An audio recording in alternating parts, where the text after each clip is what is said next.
Tere taas Brüsselist üle väga pika aja. Sügis on kätte jõudmas, algab ka väike tööprotsess jälle parlamendis. Mul on hea meel, et oleme tervetena jõudnud sügisesse. Ma loodan, et ka kõik vaatajad on püsinud tervetena, ei ole viirust endale külge saanud või kui on saanud viiruse külge, siis on võimalikult pehmelt selle läbi põdenud.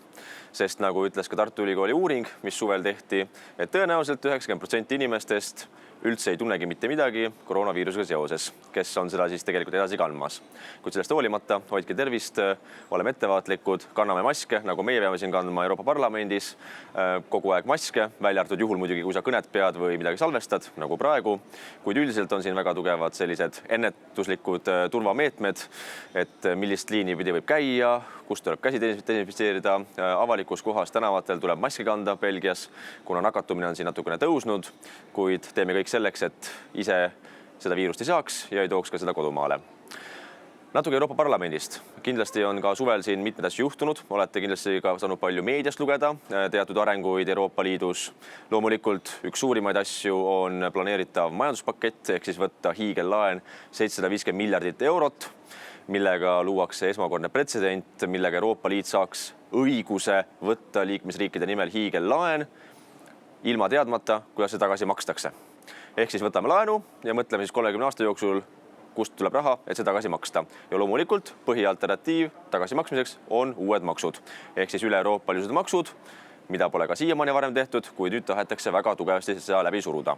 Ma tean, et meediast on jäänud kõlama erinevad arvamused ka meil erakonnas, erinevad seisukohad, mis puudutab näiteks plastikumaksu. No minu seisukoht on alati olnud, et vahet ei ole, kuidas me hunti nimetame, hunt on hunt, sama asi on plastikumaksuga. Ehk siis isegi kui me peidame plastikumaksu kaudselt riigieelarvest makstavasse osasse, mida me maksame Euroopa Liidu eelarvesse, siis paratamatult, kui üheks selleks komponendiks on plastik, mida uuesti ei taas kasutada, siis tegemist on kaudselt plastikumaksuga. Selle tõttu ma pöördusin ka õiguskantsleri poole, ka sellest ma olen teavitanud kõiki jälgijaid, toetajaid ja valijaid, sellest on ka olnud juttu meedias. 31. juuli saatsin ma siis põhjaliku kirja koos küsimustega õiguskantslerile, paludes algatada põhiseaduslik järelevalve planeeritava majanduspaketiga ja anda hinnang, kas see on kooskõlas Eesti Vabariigi põhiseaduse paragrahv 1-ga ja põhiseaduse täiendamise seadusega paragrahv 1-ga, mis võeti vastu 2003. aastal rahvahääletusel, et me saaksime liituda Euroopa Liiduga. Kuna on olemas aastast 2012 juba üks Riigikohtu lahend, kus on väga selgelt toonitatud, et liigne tsentraliseerimine, föderaliseerimine võib tuua kaasa vajaduse mandaadi uuendamiseks, siis oleks väga hea saada ka hinnang ja analüüs meie põhiseaduse valvurilt, õiguskantslerilt sellele küsimusele. Nende küsimustele vastuseid pole veel siiamaani tulnud, üle 6 aja möödas. Ma natukene veel ootan ja kui seda vastust veel lähiajal ei tule, siis ma pöördun uuesti õiguskantsleri büroo poole küsimusega, et millal tulevad vastused. Teine suht oluline asi Euroopas on loomulikult vasakpoolsete kommunistide ja vasakradikaalide peatõstmine, kus nõutakse kõige normaalsuse pea peale pööramist ja justkui nii-öelda uue ühiskonnakorralduse ehitamist. Üheks selleks ilminguks on kahtlemata ka fakt, et juunikuus avati Saksamaa väikelinnas Gelsenkirchenis ausammas Vladimir Iljitš Leninile. Seal peeti punalippude all paatoslikke kõnesid, kuidas Lenin olevat siis juba oma ajast ees, kapitalismi ajastu järgses ajastust unistades ja töötades selle nimel. Ka sellest ma olen varem rääkinud juba siin nädala kokkuvõtetes, kuid selle küsimuse tõttu ma pöördusin Euroopa Komisjoni poole väga mitme konkreetse küsimusega. Nende küsimustega liitusid ka veel mitmed paljud Euroopa Parlamendi liikmed, sealhulgas isegi Isamaast Riho Terras, rääkimata siis meie poliitgrupi paljudest liikmetest, seal oli ka sakslasi AfD-st, itaallasi Legast, ehk siis ka nendel erakondadel läheb väga korda küsimus, et kuidas saab heroiseerida ja tõsta poodiumile ühte diktaatorit, kes oli massimõrvar ja tõeline elukas, kelleks oli Lenin.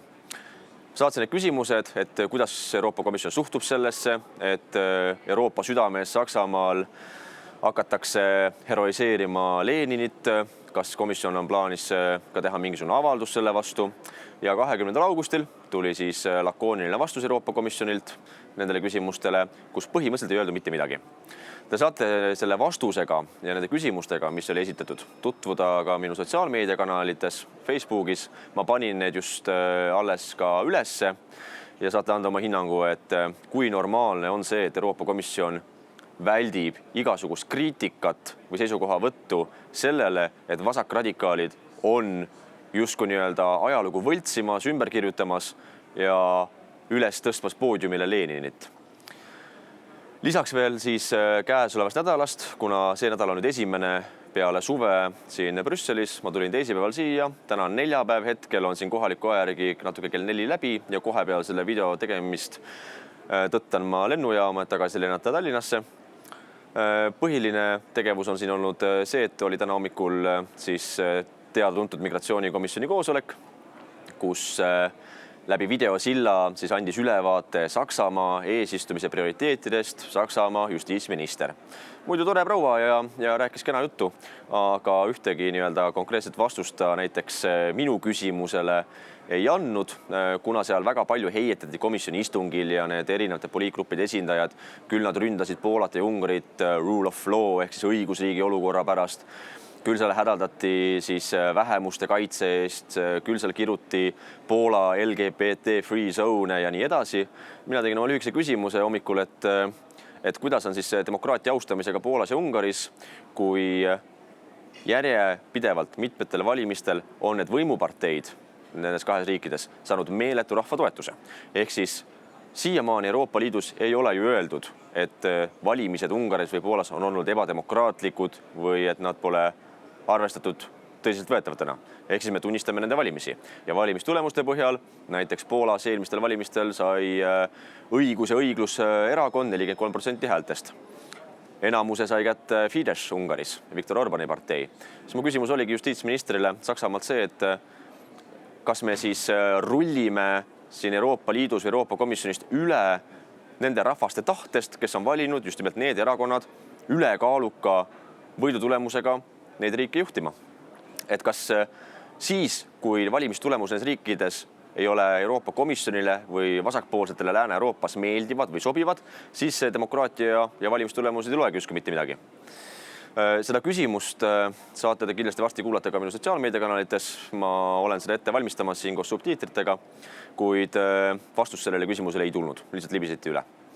Lisaks sellele väike uudis, et kuna meie poliitgrupp on ju kõige rohkem vihatud ja mitte üldse armastatud siin parlamendis, siis näiteks meie poliitgrupi liikmed, parlamendi liikmed meie grupist ei saa tõenäoliselt selle 5 aasta jooksul mitte kordagi ühtegi raportit või resolutsiooni koostada.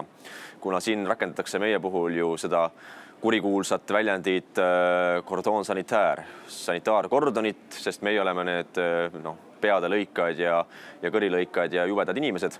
Ja seetõttu see, et meie erakondi, seda 10 erakonda, kes meie poliitgrupis on valinud ikkagi 100 000, kui mitte miljonid inimesed üle Euroopa, see muidugi ei loe. See ei ole demokraatia. Kuid sellest hoolimata nad ei saa välistada seda, et meie poliitgrupi liikmed on variraportöörid mingitele raportitele.